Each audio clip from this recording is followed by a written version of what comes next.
Good morning बच्चों। आज के इस ऑनलाइन क्लास में एक बार पुनः आप सबों का स्वागत है। आज हम जेसीईआरटी क्लास 8 की विज्ञान के पाठ्य पुस्तक के पाठ 4 में विद्युत धारा के रासायनिक प्रभाव के बारे में जानेंगे। तो बच्चों, हम जानते हैं कि विद्युत धारा के 3 प्रभाव होते हैं: तापीय या ऊष्मीय प्रभाव, चुंबकीय प्रभाव और रासायनिक प्रभाव। तो यहाँ पर हम विद्युत धारा के रासायनिक प्रभाव को देखेंगे। इसके अंतर्गत हम जिन बिंदुओं पर बातें करेंगे वो बिंदु हैं चालक, कुचालक, संपरिक्षित्र, द्रव में चालन, चालक पदार्थ के प्रकार, सेल के बिना बल्ब का जलना, चुंबकीय प्रभाव पर आधारित संपरिक्षित्र तथा विद्युत धारा का रासायनिक प्रभाव। इन बिंदुओं पर आज की कक्षा में हम चर्चा करेंगे। तो बच्चों, जैसा कि हम जानते हैं, कुछ ठोस पदार्थ ऐसे होते हैं जो विद्युत का चालन करते हैं, यानी जिनसे होकर विद्युत धारा प्रवाहित हो सकते हैं। जैसे लोहा, तांबा, चांदी, एल्यूमिनियम, ये सब कुछ ऐसे ठोस पदार्थ हैं जिससे होकर विद्युत धारा प्रवाहित होती है और ऐसे पदार्थों को हम चालक कहते हैं। इसलिए ऐसे पदार्थों का उपयोग विद्युत तार बनाने में भी किया जाता है। वहीं कुछ ठोस पदार्थ ऐसे होते हैं जिनसे होकर विद्युत धारा का चालन नहीं होता है। ऐसे पदार्थों को हम कुचालक पदार्थ कहते हैं। जैसे इसके कुछ उदाहरण हैं रबर, प्लास्टिक, सूखी लकड़ियां। हम देखते हैं कि बिजली के मिस्त्री जब बिजली के कार्य करते हैं तो वो हाथ में रबर के दस्ताने पहन लेते हैं। ऐसा करने से उन्हें बिजली के झटके नहीं लगते, क्योंकि हम जानते हैं कि रबर विद्युत के कुचालक होते हैं। अब हम ये जानेंगे कि कोई वस्तु या कोई पदार्थ विद्युत के चालक है या कुचालक है, तो इसका पता हम कैसे करेंगे। तो इसके लिए कोई वस्तु चालक है या कुचालक, इसका पता करने के लिए हम एक युक्ति का इस्तेमाल करते हैं और इस युक्ति को हम संपरिक्षित्र या टेस्टर कहते हैं। इस युक्ति में एक बल्ब और विद्युत के स्रोत, बैटरी या सेल लगे होते हैं और चालक पदार्थ लगे होते हैं। इनसे हम यह पता करते हैं कि कोई वस्तु विद्युत का चालक है या नहीं है। अगर उस संपरिक्षित्र का बल्ब दीप्त होकर जलने लगता है तो यानी वस्तु विद्युत का चालक है, और यदि बल्ब दीप्त नहीं होता तो वह पदार्थ विद्युत का कुचालक है। तो हमने यहाँ पर देखा कि कुछ ठोस पदार्थ जैसे लोहा, तांबा, एल्यूमिनियम, ये सब विद्युत के चालक हैं, और कुछ ठोस पदार्थ जैसे सूखी लकड़ी, रबर, प्लास्टिक विद्युत के कुचालक हैं। अब हम ये देखेंगे कि क्या द्रव में विद्युत का चालन होता है। हम ये जानने का प्रयास करेंगे। इसके लिए हम एक गतिविधि का अध्ययन करेंगे। इस गतिविधि या इस क्रियाकलाप में हम एक शीशे का बीकर लेते हैं और इस शीशे के बीकर में हम नींबू का कुछ रस लेते हैं। अब इस नींबू के रस के साथ हम एक संपरिचित्र का इस्तेमाल करते हैं। इस संपरिचित्र में विद्युत धारा के स्रोत के रूप में बैटरी या सेल लगे हुए हैं और एक विद्युत बल्ब लगा हुआ है। अब हम इस संपरिचित्र को इस बीकर में रखे हुए नींबू के रस के साथ जोड़ते हैं। तो हम यहाँ पर देखेंगे कि यह विद्युत बल्ब जो है वह दीप्त होने लगता है। इसका मतलब है कि यह नींबू का रस, जो कि अम्लीय विलयन है, यह विद्युत का चालन करता है। अब इसी गतिविधि या इसी क्रियाकलाप में हम थोड़ा सा परिवर्तन करते हैं। यहाँ पर हम इस नींबू के रस को हटा देंगे और नींबू के रस की जगह हम टमाटर के रस को लाएंगे। यहाँ पर हम एक बार पुनः देखेंगे कि विद्युत बल्ब जो है वह दीप्त होता है।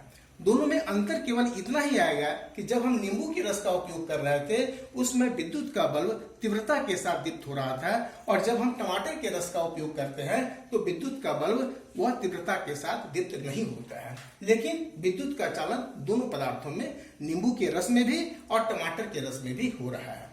अब हम इसी को और थोड़ा सा परिवर्तित करते हुए टमाटर के रस के स्थान पर यहाँ पर हम डिस्टिल्ड वाटर यानी आसुत जल का उपयोग करेंगे।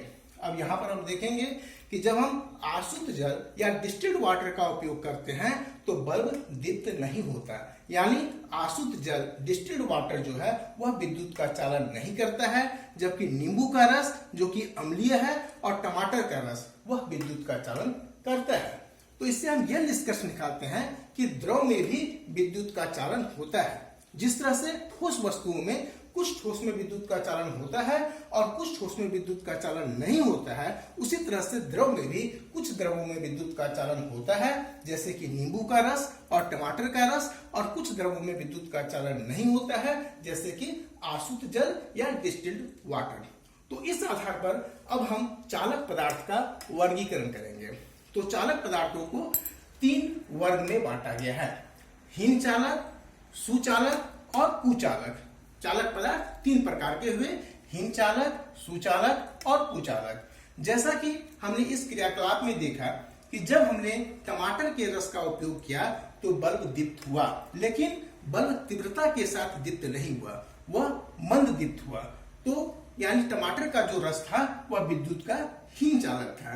यानी ऐसे पदार्थ जो विद्युत का चालन तो करते हैं, परंतु वह विद्युत का चालन तीव्रता के साथ नहीं करते हैं और बल्ब जो है मंद दीप्त होता है, तो ऐसे पदार्थों को हम विद्युत का हीन चालक कहते हैं। इसके अलावा कुछ पदार्थ, जैसे कि हम ठोस में भी अगर देखेंगे तो तांबा, चांदी, लोहा, और द्रव में अगर हम देखेंगे तो अम्लीय विलयन। तो कुछ पदार्थ ऐसे होते हैं जो विद्युत धारा का चालन तीव्रता के साथ करते हैं और बल्ब भी काफी तीव्रता के साथ दीप्त होता है, तो ऐसे पदार्थ को हम सुचालक पदार्थ कहते हैं। और कुछ पदार्थ, जैसे कि हमने आसुत जल को देखा, और ठोस वस्तु में हम सूखी लकड़ी और प्लास्टिक को देखते हैं, तो वहां पर विद्युत का चालन बिल्कुल ही नहीं होता है, बल्ब बिल्कुल दीप्त नहीं होता है, तो ऐसे पदार्थ को हम कुचालक कहते हैं। तो इस प्रकार चालकता के आधार पर चालक पदार्थ को 3 भागों में बांटा गया है: हीन चालक, सुचालक और कुचालक। तो हमने देखा यहाँ पर अभी तक हमने जितनी भी क्रियाकलाप की उसमें हमने देखा कि बल्ब को दीप्त करने के लिए हमने विद्युत के स्रोत के रूप में सेल या बैटरी का उपयोग किया। अब हम ये देखेंगे कि क्या सेल के बिना भी बल्ब जल सकता है। इसके लिए भी हम एक क्रियाकलाप को देखते हैं। हम एक नींबू लेते हैं और नींबू को 2 टुकड़ों में काट देते हैं। अब नींबू का 2 टुकड़ा हमें प्राप्त हुआ। प्रत्येक टुकड़े में हम एक जस्ते का प्लेट लगाते हैं और एक तांबे की कील लगाते हैं। दोनों टुकड़े में हमें ऐसे करना है। जस्ते का प्लेट जो है वह ऋण टर्मिनल यानी ऋण ध्रुव का काम करेगा और तांबे की कील जो है वह धन टर्मिनल यानी धन ध्रुव का काम करेगा। अब हमें क्या करना है कि नींबू के पहले टुकड़े के जस्ते को दूसरे टुकड़े के तांबे की कील के साथ एक तांबे की तार की सहायता से हम उसे जोड़ देंगे। अब जो बाकी बचा, यानी पहले टुकड़े का ये तांबे का कील और दूसरे टुकड़े का जस्ते का प्लेट, ये दोनों से हम एक एक तांबे की तार को बाहर निकालेंगे। और अब हम एक एलईडी बल्ब लेंगे। एलईडी बल्ब में हम देखेंगे कि उसमें 2 तार होते हैं। एलईडी बल्ब में 2 तार होते हैं। इन तारों को हम लीड्स कहते हैं। अब हम ये देखेंगे कि इन 2 तारों में से एक तार दूसरे तार की अपेक्षा बड़ी होती है। तो जब भी हम इसका प्रयोग करेंगे, तांबे के एलईडी के बड़े वाले तार उसे हम हमेशा परिपथ के धन ध्रुव के साथ जोड़ेंगे और छोटे वाले तार को हमेशा ऋण ध्रुव के साथ जोड़ेंगे। तो इस एलईडी बल्ब को अब हम यहाँ पर लाएंगे और इसके बड़े वाले तार को तांबे के कील के साथ जोड़ेंगे और छोटे वाले तार को जस्ते की प्लेट के साथ जोड़ेंगे। ऐसा करने के बाद हमारा परिपथ पूर्ण हो जाएगा और हम देखेंगे कि यह एलईडी बल्ब जो है वह जलने लगता है। तो यहाँ पर हमने सेल या बैटरी का प्रयोग नहीं किया और बल्ब दीप्त हुआ, यानी सेल के बिना भी बल्ब जल सकता है। अब इसी चीज को यदि हम नींबू के टुकड़े को हटा देंगे और यहाँ पर हम आलू का प्रयोग करेंगे या टमाटर का प्रयोग करेंगे, तो वहां पर यहाँ भी हम इसी चीज को देखेंगे। यानी कुछ पदार्थ ऐसे होते हैं जो सेल का काम कर सकते हैं। तो यहाँ पर हमने अभी जितनी भी क्रियाकलापें की उसमें हमने संपरीक्षित्र का उपयोग किया, यह जानने के लिए कि कोई पदार्थ विद्युत धारा का चालन करता है या नहीं करता है। तो ये संपरीक्षित्र जो है यह विद्युत धारा के तापीय प्रभाव या उष्मीय प्रभाव पर आधारित है, क्योंकि हम जानते हैं कि किसी भी बल्ब का तंतु जब उससे होकर विद्युत धारा प्रवाहित होती है तो वह तंतु गर्म हो जाता है और गर्म होने के बाद वह दीप्त हो जाता है। तो यह संपरीक्षित्र जो है यह विद्युत धारा के तापीय प्रभाव या उष्मीय प्रभाव पर आधारित है। अब हम एक ऐसे संपरिक्षित्र की चर्चा करेंगे जो विद्युत धारा के चुंबकीय प्रभाव पर आधारित होगा। तो यहाँ पर ये जो संपरिक्षित्र मेरा बना हुआ है यह विद्युत धारा के चुंबकीय प्रभाव पर आधारित है। यहाँ पर एक क्रियाकलाप के दौरान हम ये करेंगे कि हम माचिस की एक खाली डिबिया को लेंगे और उसके अंदर के ट्रे को हम बाहर निकालेंगे। ये माचिस के अंदर का ट्रे है, उसे हम बाहर निकालेंगे। इसके अंदर हम एक चुंबकीय कंपास को रखेंगे और तांबे की तार को हम लपेटेंगे। अब तांबे की तार के एक सिरे को हम सेल के धन ध्रुव के साथ जोड़ देंगे और एक दूसरा तार लेंगे, उसको सेल के ऋण ध्रुव के साथ जोड़ेंगे और पहले वाले तार की दूसरी सिरा और दूसरे तार की सिरा को हम एक साथ जोड़ देंगे। अब इससे होकर विद्युत धारा को जब प्रवाहित किया जाएगा तो हम देखेंगे कि यह चुंबकीय कंपास की जो सुई है इसमें विक्षेप होता है। तो यह चुंबकीय सुई में जो विक्षेप हो रहा है यह दर्शाता है कि इस परिपथ से होकर विद्युत धारा प्रवाहित हो रही है। तो यह भी युक्ति जो है यह हमारा संपरिक्षित्र या टेस्टर है जिससे हम विद्युत धारा की चालकता को देख रहे हैं और यह विद्युत धारा के चुंबकीय प्रभाव पर आधारित है।